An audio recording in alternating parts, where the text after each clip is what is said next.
ഇത്തരത്തിലുള്ള വാർത്തകൾ നമ്മൾ പലപ്പോഴും കേട്ട് വല്ലാതെ വേദനിച്ചിട്ടുള്ളതാണ്. അപ്പോഴൊക്കെ വളരെയധികം ശ്രദ്ധ കേന്ദ്രീകരിക്കണം എന്ന് പലപ്പോഴും നമ്മൾ എല്ലാം വാർത്തകളിലൂടെ കേട്ടിട്ടുമുണ്ട്. കുഞ്ഞുങ്ങളെ നോക്കുമ്പോൾ വളരെ ശ്രദ്ധയോടുകൂടി നോക്കണം, അല്ലെങ്കിൽ ചെറിയ അപകടങ്ങൾ വരെ അവരുടെ ജീവനെടുത്തേക്കാം.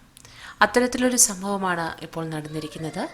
ആലപ്പുഴ ചെങ്ങന്നൂരിൽ 2 വയസ്സുകാരൻ കുളിമുറിയിലെ ബക്കറ്റിൽ വീണ് ശ്വാസം മുട്ടി മരിച്ചു എന്ന വാർത്ത വേദനയോടുകൂടി തന്നെയാണ് മലയാളികൾ ഓരോരുത്തരും കേട്ടത്. തോട്ടിയാട് പള്ളിത്താഴത്തേതിൽ വീട്ടിൽ ടോം തോമസ്, ജിൻസി വർഗീസ് ദമ്പതികളുടെ മകൻ ആക്സ്റ്റൺ പി തോമസ് ആണ് മരിച്ചത്. അമ്മ അറിയാതെയാണ് കുഞ്ഞു കുളിമുറിയിലേക്ക് കയറിയത്.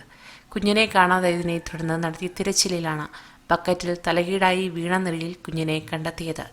ഉടൻ തന്നെ അടുത്തുള്ള ആശുപത്രിയിൽ എത്തിച്ചു, എങ്കിലും കുഞ്ഞിൻ്റെ ജീവൻ രക്ഷിക്കാൻ കഴിഞ്ഞില്ല.